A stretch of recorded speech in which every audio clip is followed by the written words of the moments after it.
Hello folks, this is Steve AB4L. Nothing in this episode's a promotion, nor is it a recommendation. I couldn't pass up on this one. So one of my favorite tabs is bleeping computer, malware, hacking, all that stuff. This one's a little bit of nostalgia. Kind of. Remember, I started actually programming computers in 1983. So I'm scrolling down, and this one here, I'm reading the titles. Beyond Trust, that's the name, Beyond Trust, says hackers breached remote support SaaS, software as a service, instances. So Beyond Trust is the name of a company, and they offer software as a service, which means their software does some function that you need that you don't need to program. Windows has become software as a service. You don't own it. You're allowed to use it, or something like that. And as I typically do, when there's already a comment on it,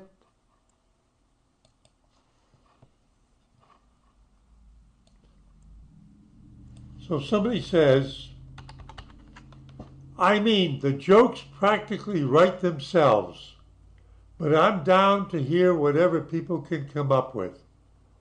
And I'm going, I'll bet if I read this, it's going to be good. Watch.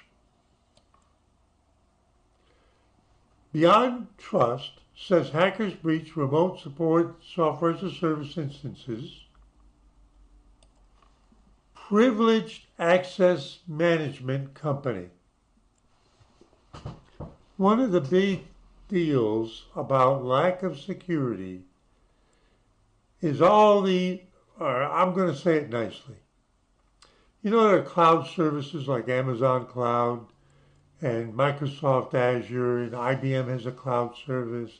There's different companies that they sell cloud services.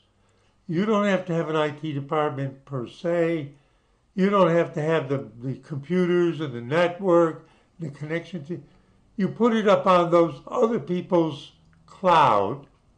It runs your applications. You get a domain name.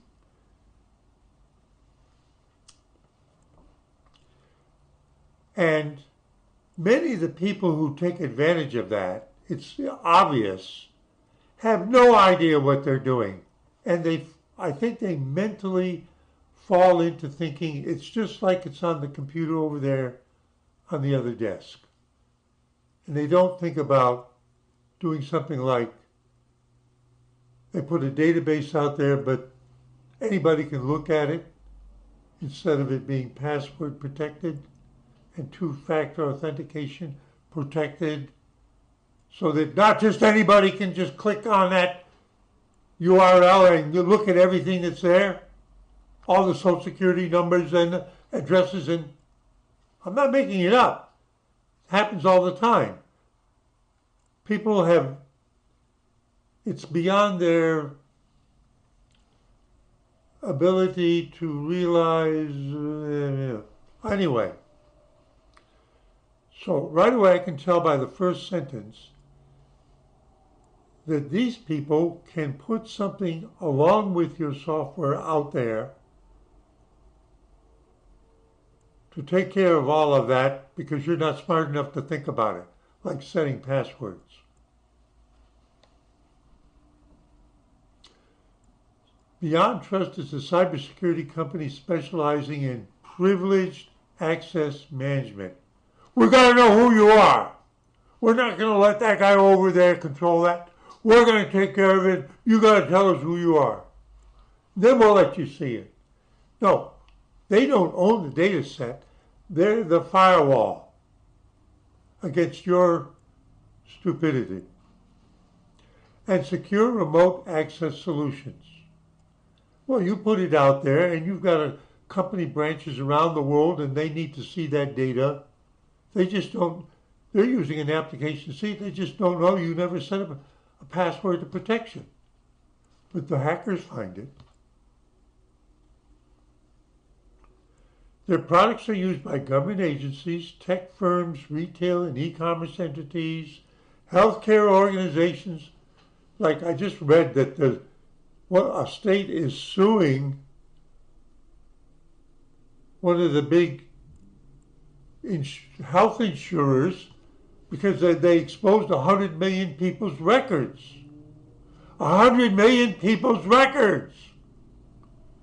They're going to go out of business. Those suits, that's an opinion. No, wait a minute. And the banking sector. The company said, now, here's the important part. Remember what they are. We're going to protect your data against people getting in there.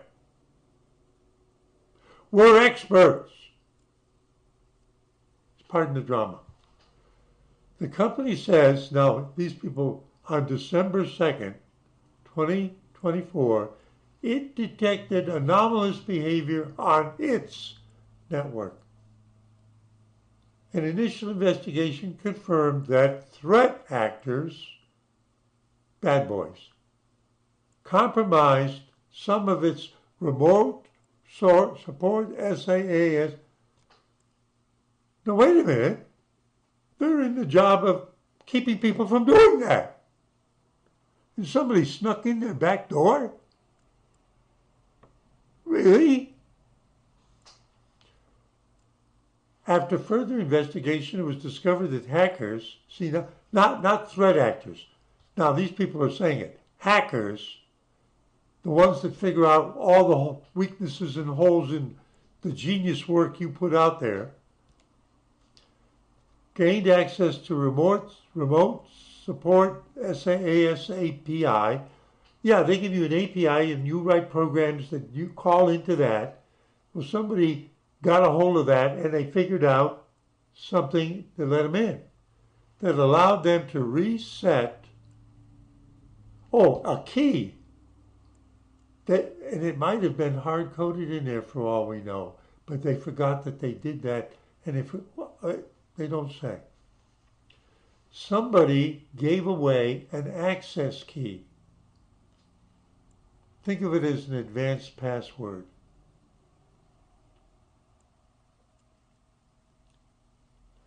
And that allowed them to reset passwords for local application accounts. So now their customers suddenly can't get to their own data because somebody behind the scenes went in there and changed all the passwords. See, they don't even have to encrypt it. Because that's one of the things. Well, if you don't pay us the ransom, you won't be able to decrypt it and all that data is shit to you. Well, it's even easier if you're using this tool to protect it and they can get in there and change the passwords. They haven't touched your data. It's just that you can't get to it. You're at a dead stop. But I'm a bank. You're at a dead stop. You can't transact anything on your accounts. I'm giving you an example.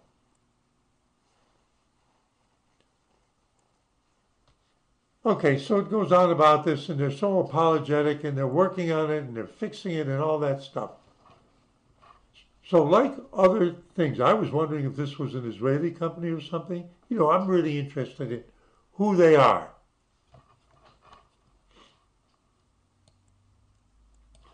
So I decided to go to their website where they had the announcement. And actually, I'm going to say I'm pretty impressed with how detailed it is. This is on the 18th, today's the 19th, and here's the 16th, there's an update, 16th, that's PM, and there's the 16th AM, and they found something on the 12th where they made the preliminary disclosure. While the security incident for Cynics investigation remains ongoing, There are no material updates to blah, blah. So then, I like this. That other article, they're just reading this stuff and rephrasing it to simplify it down in case you're interested. They're like a beacon. You can come here and get more. And I've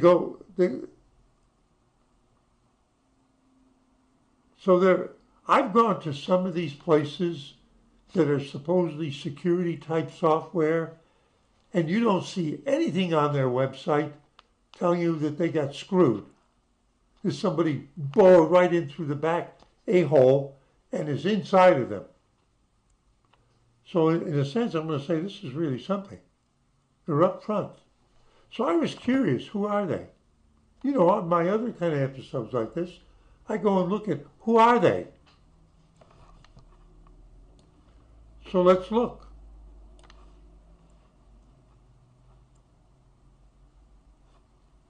About.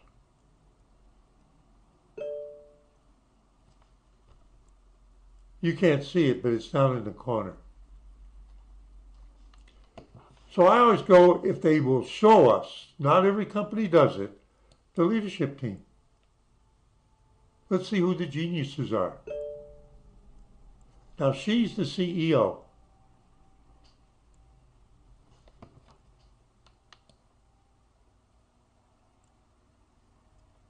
She's the CEO.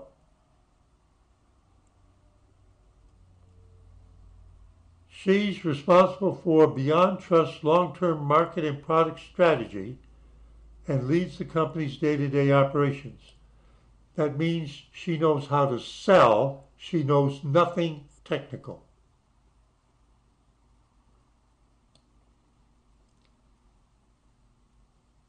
Holds a Bachelor of Science in Business Administration and Accounting.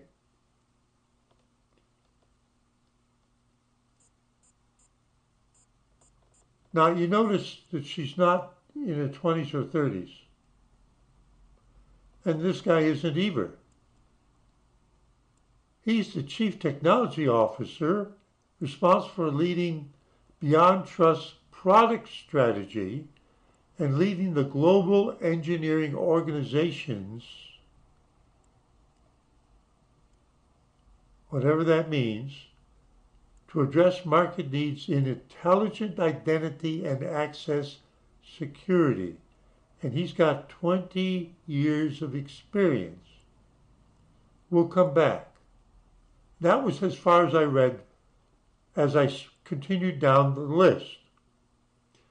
Now this guy is the Chief Revenue Officer. So we've already got a marketing person, the Chief Technical guy who's older, and then we've got a not quite so old revenue officer. I thought this was a software security company.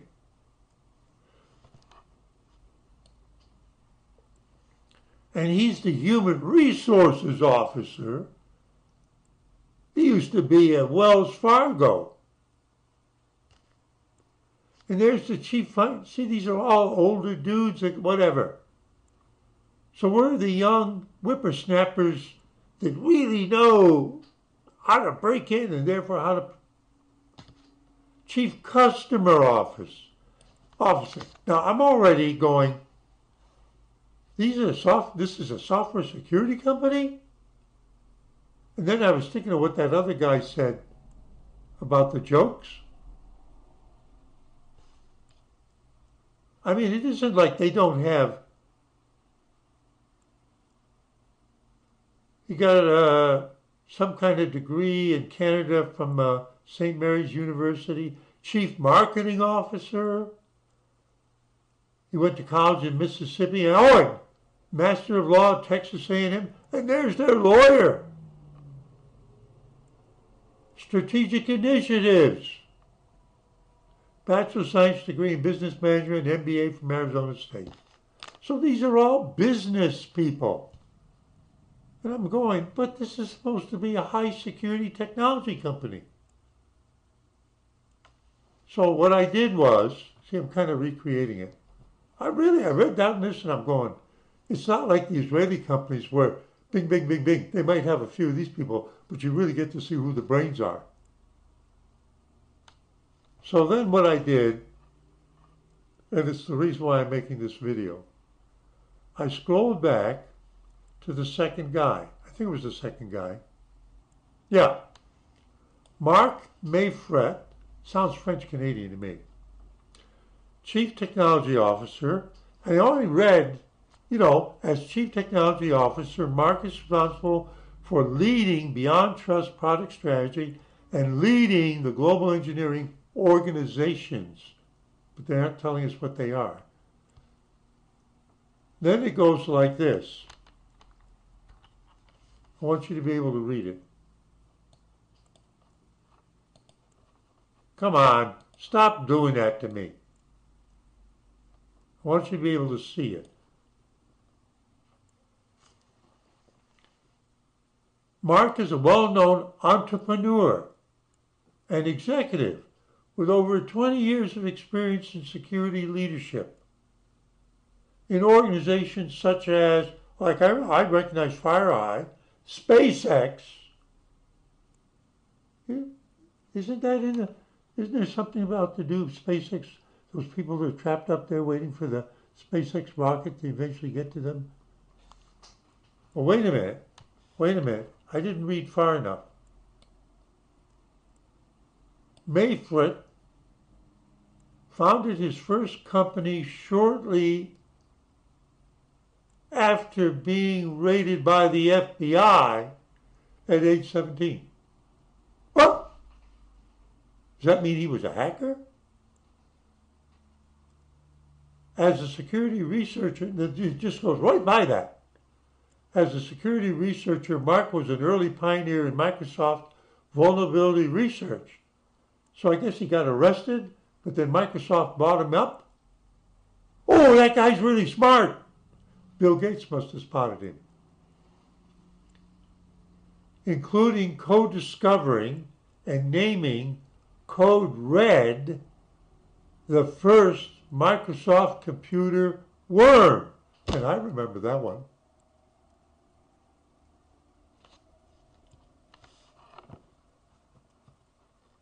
All you got to do is this.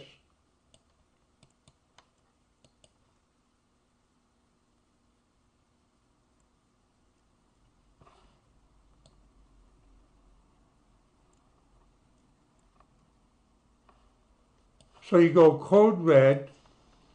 Now let's add worm. Code Red worm 2001, just after the year 2000 debacle. Creator.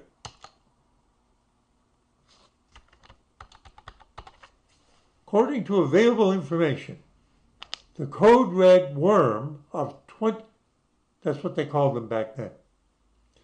Worm of 2001 was discovered and researched by Mark, there's his name, Mayfret and Ryan Permeth at iDigital Security.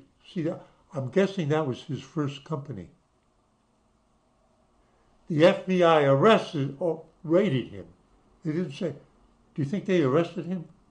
I don't know.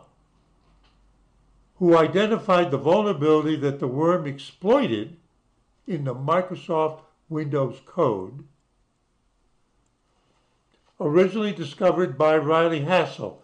However, the actual creator of the worm remains unidentified. And I remember that. So let's see what now remember, he was breaking into things. But then they hired him to be a genius at Microsoft, apparently.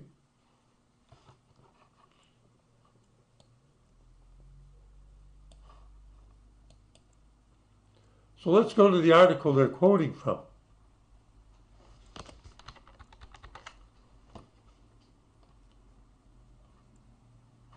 Code Red was a computer worm observed on the internet on July 15, 2001.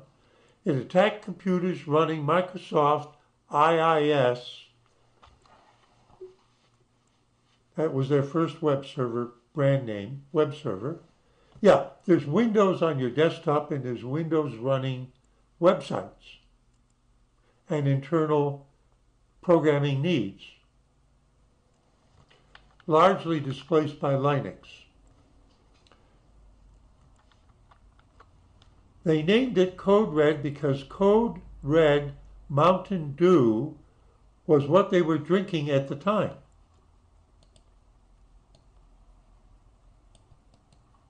Let's see if the... Oh, no, I've had some of that. It is Code Red.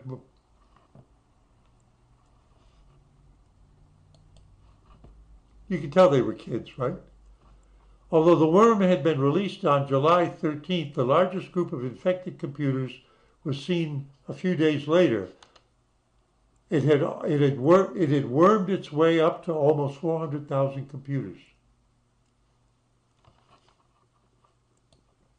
This is the first time I'm reading this. Code Red is a worm that caused possible billions of dollars of damage in the summer of 2001. It contains the text string, I remember this, hacked by Chinese, which is displayed on web pages that the worm defaced. It is also one of the few worms able to run entirely in memory. That means it didn't need to have code writing on a disk drive, leaving no files on the hard drive or any other permanent. So the person who invented that was the original genius at hacking.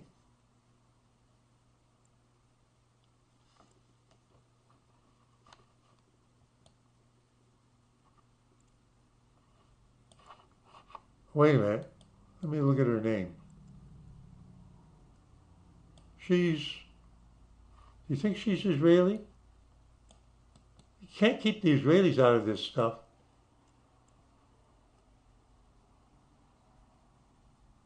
LinkedIn. Hang on, my mind wanders.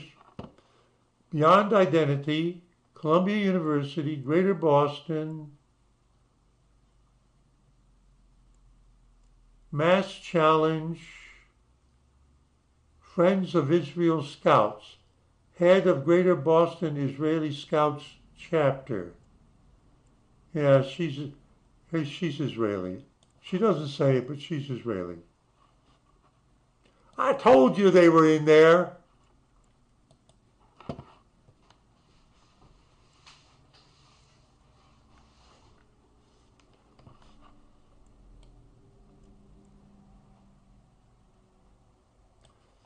So in his maturity,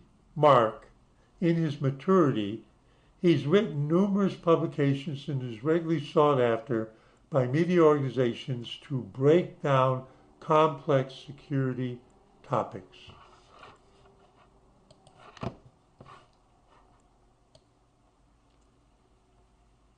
Okay, now I want to see if there's a Wikipedia article about him.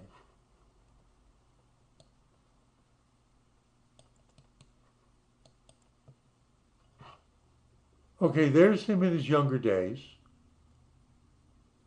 Oh, wait a minute. Let's see if they've got anything really about him. So that gal who wrote that article I diverted to, she works at the same place. This article has multiple issues. Please work to improve it. It's not, the neutrality was disputed in March 2017. Oh, wait a minute, this article is written like a personal reflection, personal essay, or argument. Well, he may have written it himself. What's wrong with self-advertising? The biography of a living person needs additional citations for verification. My guess is he wrote his article about himself.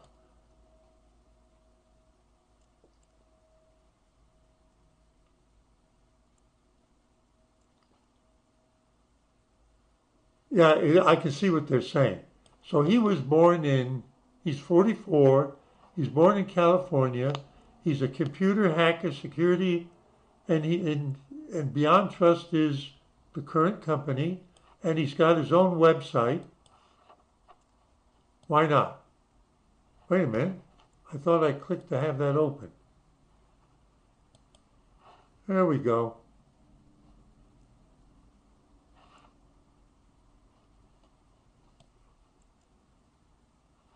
Oh, I don't think I wanted to go there. No, that's his domain.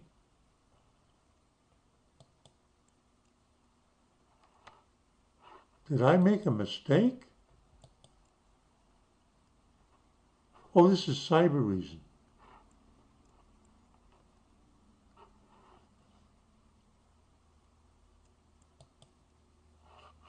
Hang on.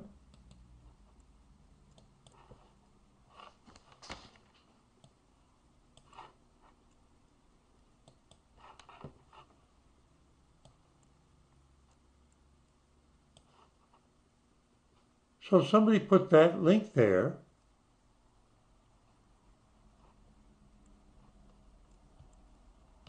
It's supposed to open a new link, but it didn't do that.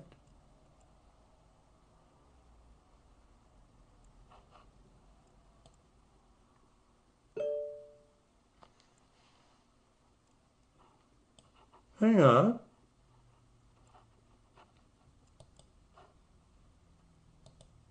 See, it's Orange County, California. And here, all right, now I want to see if I made a mistake. When I make these things, it's active exploration and learning. You see how it's purple? Now I went to a website that had a link on the Wikipedia article. I suspect that he wrote that article himself. When I went to that website, I wondered if I'd made a mistake to go there. In other words, it's a honeypot and it's going to screw my computer up.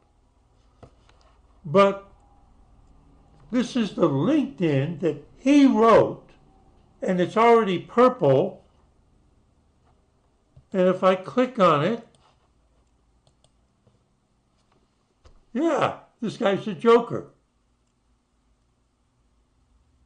And it's somewhere in Indonesia.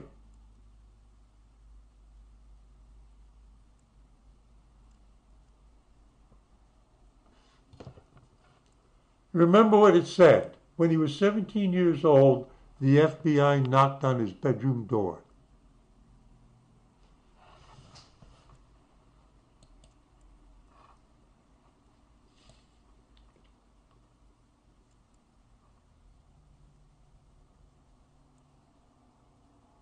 His last publication was Closing the Door on Hackers. He's a native or bilingual proficiency in English.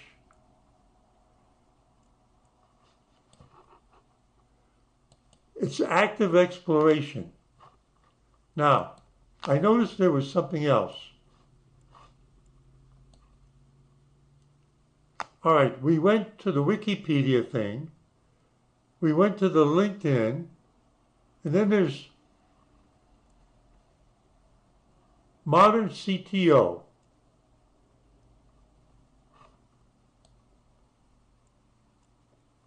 So this article starts off from FBI raids to Chief Technology Officer. So he's proud of it. Today we're talking to Mark Mayfret, CTO of Beyond Trust. We discuss how Mark's career in cybersecurity started after getting raided by the FBI.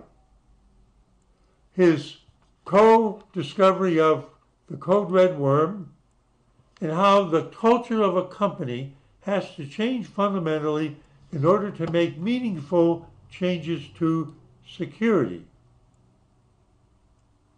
And they got it right there in the headline. Oh, this is where the Wikipedia article got this stuff, because it's verbatim. As a security researcher, Mark was an early pioneer in Microsoft. See, we see where they pick and choose all that stuff.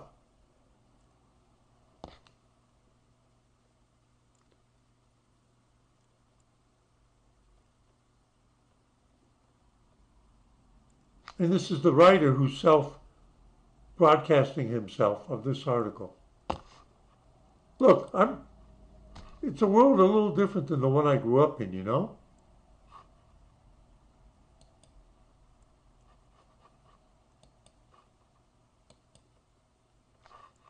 Back to the this. I'm curious to look a little further down. I'm pretty sure he wrote it himself. He's laughing at everybody, especially the critics. It is his website because we found it on his LinkedIn page, and that's his joke about the world.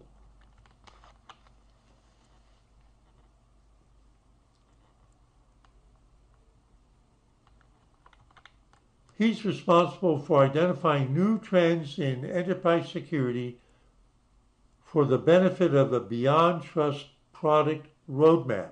So he's the Wizard of Oz looking forward while the drones actually churn out the code for what he says they should be doing. And then he went through a series of mergers as they realized, all these different people realized that he was a genius.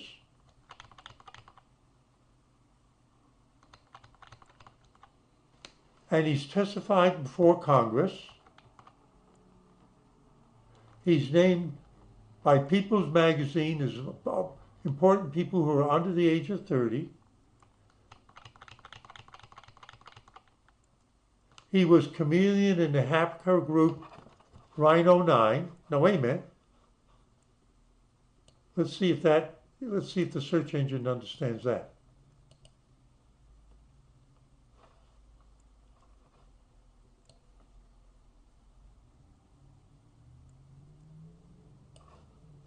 Should cybersecurity be more chameleon and less rhino? Should cybersecurity be more chameleon and less rhino? 2019.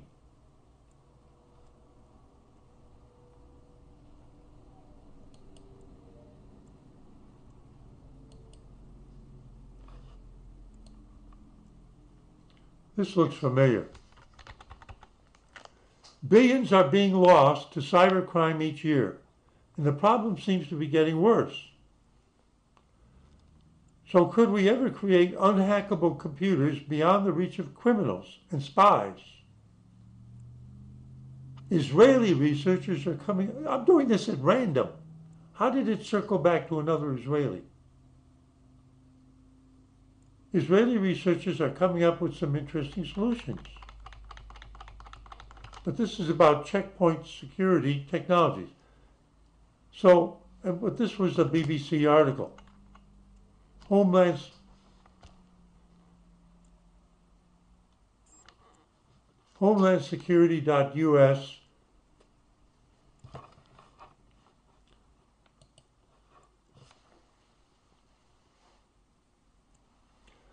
on August 22nd, 2013, 10 years ago, Yahoo News reported that this guy was promoting hackers to support in raising $10,000 reward for Khalil Shoteh. And this guy stated that he'd already raised $9,000 for the effort. He gave $2,000. He and other hackers alike denounced Facebook for its actions. I have no idea what this is about.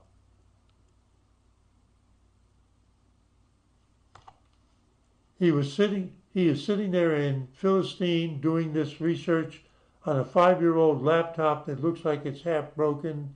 It's something that might help him in a big way. Let's get down that little rabbit hole. Let's see if this name means anything. Instagram, it's in Arabic.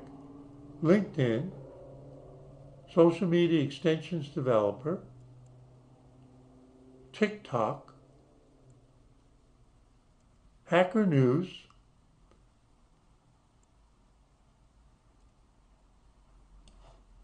here's the reason right there.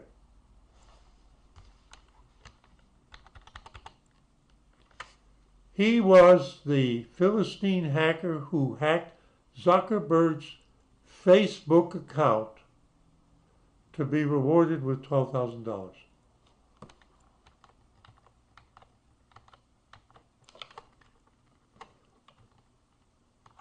Why is stuff so fragmentary?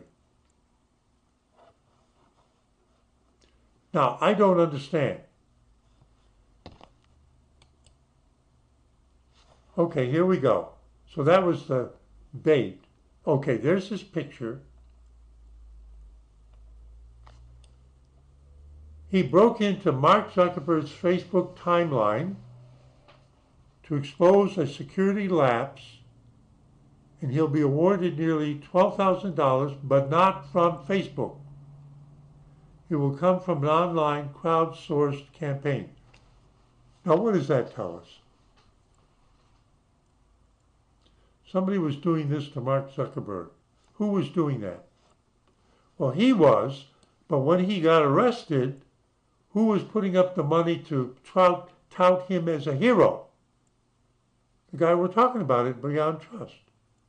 Crowdsourced funding to come up with a reward for him having done that. So now we're quoting Mark. That guy found a vulnerability in Facebook.com, and due to miscommunication, was not awarded a bounty for his work on the GoFundMe campaign page. Let us all send a message to security researchers around the world and say we appreciate the efforts that they make for the good of everyone. Remember, he was raided by the FBI when he was 17 years old.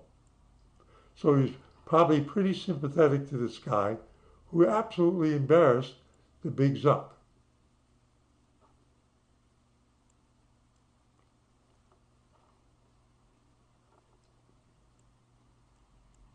And bounty programs have become the standard thing. So he was pushing for something else.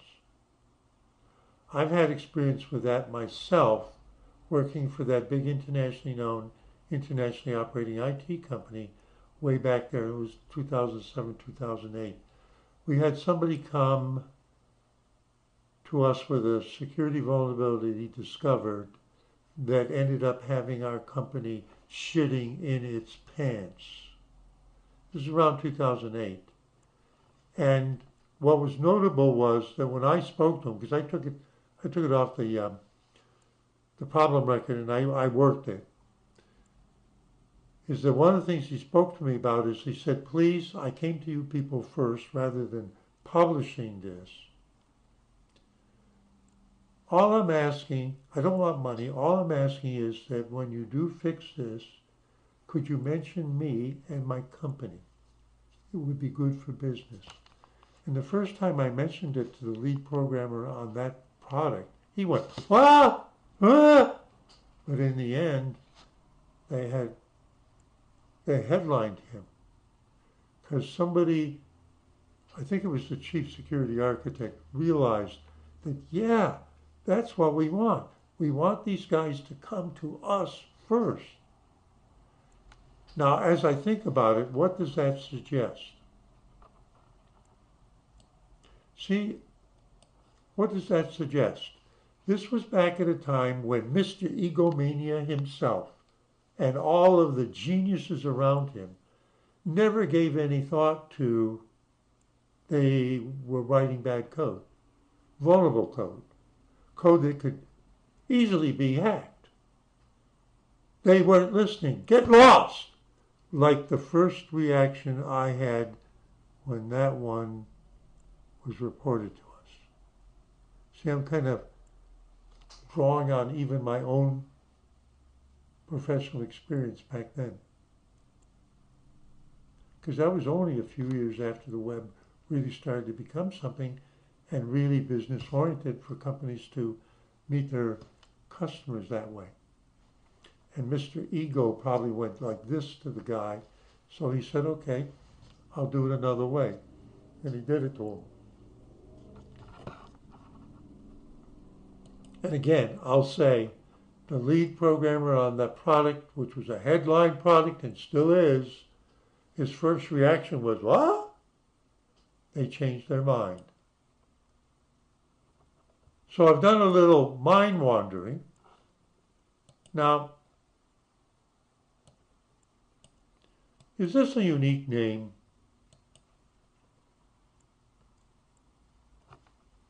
I said she's Israeli, right? There are multiple matches for Lita, including a Hebrew name, a vase, and the name of several people. A feminine name that means a dewdrop in Jewish culture. Dew is a symbol of prosperity and blessings. So Lita is often given to girls in the hope that they will have a blessed life.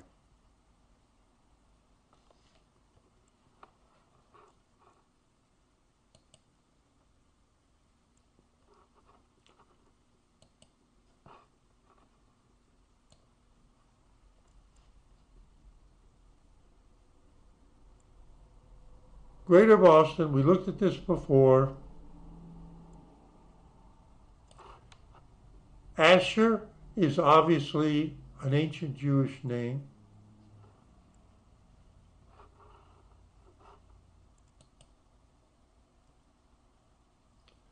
Computer and cyber and network security, beyond identity. Oh, wait a minute. What's the one we're exploring? Beyond trust.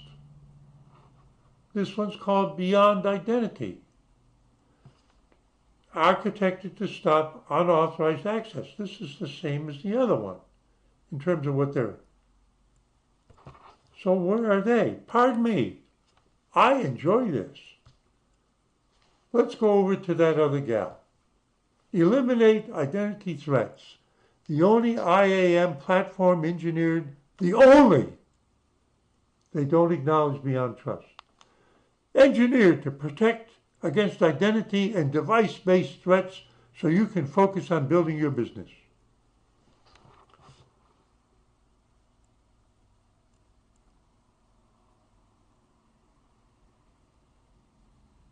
Oh, Snowflake was one of the solutions. Resources. See, I want to see if they're going to say who the team is. Help Center, open a ticket, download, authenticator, solutions, products, security by design, security first of all we do, ease of use.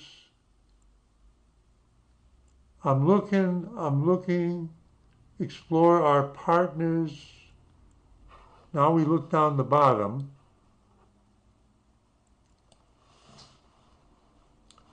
About us.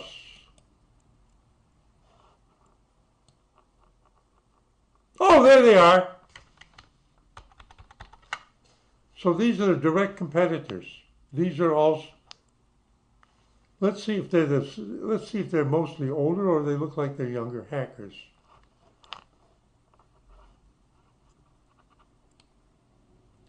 Middle-aged, late 30s, a little bit younger. You notice how the website works? Oh, wait a minute, I've got it too big. There we go. He looks Italian. Chief Legal Officer, Head of Product. Some have bio and some don't. SVP Engineering, Marketing, Sales, Marketing, Founding Engineer, and Head of... But there's no bio. I knew somebody by that family name. Chief Executive Officer, read bio. Let's see if he's a marketing guy or he's, wait a minute, Strategy Officer, Finance, where's the technology? Senior Vice President, Engineering. And he doesn't, so they're showing their faces, but who knows if they exist. Chief Marketing Officer, there she is.